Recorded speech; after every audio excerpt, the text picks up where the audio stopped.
Beberapa waktu lalu, ada sebuah pesan yang muncul di layar smartphoneku. Pesan dari teman lama yang baru pulang dari perantauannya. Sebut saja namanya Roy. Bro, bisa nyewa mobilmu, gak? Mau pergi kemana bro? Kebetulan besok aku mau tunangan bro, jadi mau bawa keluarga besar ke rumah calonku. Wah, selamat ya, ya udah besok aku aja yang antar jemput. Waktu yang disepakati, kami berangkat jam 9 pagi. Karena berhubung aku orang yang on time, dan paling takut sama telat, aku tiba di rumah Roy sekitar jam 8.30. Setelah beberapa saat menunggu, akhirnya kami pun bergegas menuju calon tunangan Roy. Tapi di tengah perjalanan, mereka berpesan untuk menjemput salah satu keluarga mereka yang sudah menunggu di kampung yang berbeda. Sebenarnya, dari sini aku sudah merasa bakal ada yang janggal terjadi nantinya.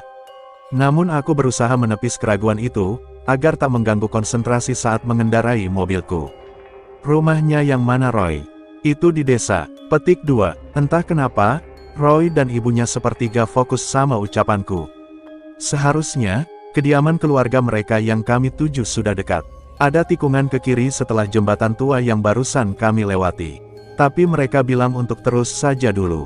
Ternyata benar, di saat aku menambah kecepatan mobilku, mereka mendadak bilang kalau harus belok kiri. Sontak, aku langsung berbelok ke kiri. Dengan cepat menghidupkan lampu tanda berbelok.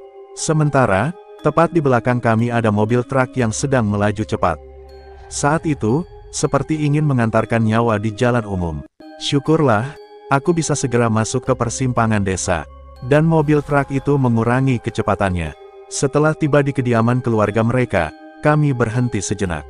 Untuk sarapan dan sedikit berbincang-bincang tentang prosesi yang bakal dilakukan di sana nanti. Setelah semua selesai, kami kembali melanjutkan perjalanan menuju kediaman si calon wanita. Alhamdulillah, kami tiba dengan selamat tanpa kurang satu apapun. Hingga prosesi usai, dari acara lamaran, makan-makan, sampai sesi foto. Pukul 4 sore, kami berpamitan untuk kembali ke rumah Roy lagi. Cuaca cerah sepanjang perjalanan, tak ada tanda-tanda bakal turun hujan.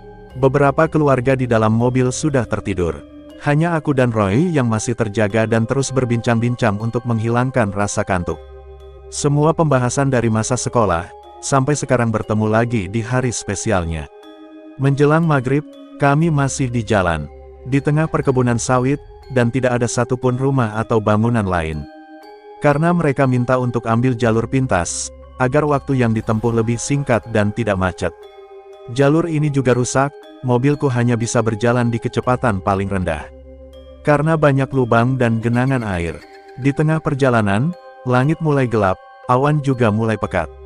Menandakan bakal turun hujan. Aku cuma berharap, di saat hujan emang turun, kami sudah keluar dari jalur ini. Dan alhamdulillah, doaku benar terjadi. Kami diterpa hujan saat bertemu jalur aspal dan banyak pemukiman penduduk sekitar. Awalnya, hujan masih terlihat wajar. Masih rintik-rintik yang lumayan rapat membasahi kaca bagian depan mobilku. Namun, usai waktu maghrib, hujan semakin deras. Bahkan pandangan terbatas, hanya beberapa meter ke depan yang tampak oleh mataku. Padahal, seharusnya di jam ini walaupun hujan masih bisa melihat jalur yang ada di depan. Tapi kali ini berbeda. Jam 7 udah seperti jam 10 malam gelapnya. Wiper mobilku sampai bergerak dengan sangat cepat, agar aku bisa terus melihat jalan di depan.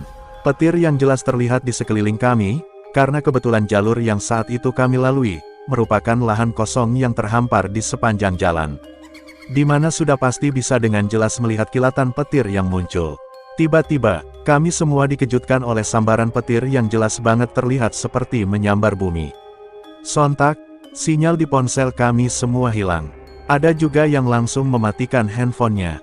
Untuk menghindari hal yang tak diinginkan. Beberapa dari mereka juga terus berdoa, bahkan ada yang terus melantunkan zikir. Agar terhindar dari bala musibah, dan bisa tiba di rumah kembali. Begitu juga denganku, yang terus berdoa agar semua baik-baik saja. Rada kantuk yang tadi aku rasakan, mendadak sirna setelah melihat kilatan petir tadi. Alhamdulillah, setelah hujan reda, aku menambah kecepatan mobilku agar segera tiba di rumah mereka semua. Karena kebetulan, aku juga ada janji dengan keluarga kecilku untuk mengajak mereka jalan-jalan atau liburan malam ini ke Danau Toba. Aku janji bergerak atau tiba di rumah di pukul 8 malam, ternyata meleset. Jam 8 malam, aku masih di jalan menuju rumah Roy.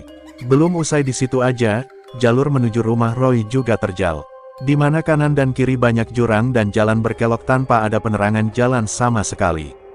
Jadi harus hati-hati saat ada di tempat ini. Beberapa jam berjalan menuju rumah Roy, akhirnya kami sampai di persimpangan rumah mereka. Bro, kau putar mobil di sini aja ya. Yang dimaksud Roy adalah rumah atau bangunan tua yang sudah terbengkalai seperti di foto ini. Karena rumah mereka ada di belakang bangunan ini. Ya, karena memang tempat ini yang bisa digunakan untuk memutar arah, aku menuruti permintaan Roy. Bro, ini beneran rumah kamu di belakang Dini ya? Iyalah, jadi di mana? Ucapnya sambil tertawa. Enggak sih, tapi itu rame banget di dalam sono. Alah, udah jangan difikirkan, Ndi. Selama mereka tidak mengganggukan tidak apa. Bener sih, tapi apa kalian gak pernah melihat salah satu dari sosok mereka, bro? Pernah sih, beberapa kali dek. Ucap Mama Roy yang ada di belakang kursi supir. Terkadang, di bangunan itu ramai suara seperti pasar. Ada juga suara anak-anak. Tapi, beberapa warga juga sering melihat sosok hitam besar dan kuntilanak di dalam bangunan ini. Karena bangunan ini sudah lama tidak difungsikan lagi. Ya sudah, kami turun ya, Ndi. Terus rumahmu di mananya? Ini ada jalan setapak, di samping bangunan ini. Kami jalan kaki saja dari sini. Oh, oke deh. Mereka lanjut jalan kaki di jalur setapak tanpa pencahayaan sama sekali. Sebelum aku putar balik, aku disambut sosok wanita cantik dengan tubuh jenjangnya. Berdiri tepat di depan pintu sebelah kanan. Dan ada beberapa sosok anak-anak yang melihat kehadiranku. Aku gak terlalu menghiraukan mereka, karena aku harus segera kembali ke rumah. Karena sudah ditunggu juga oleh keluargaku. Mulai dari sini, aku hanya sendiri membawa mobilku di jalur berkelok dan banyak jurang di kanan dan kiri. Akhirnya, kami bergegas liburan menjelang pagi dini hari. Dan mulai kemarin sampai di lokasi liburan, mata ini belum ada istirahat. Sampai kami pulang kembali ke rumah. 2 malam ada di jalan tanpa tidur.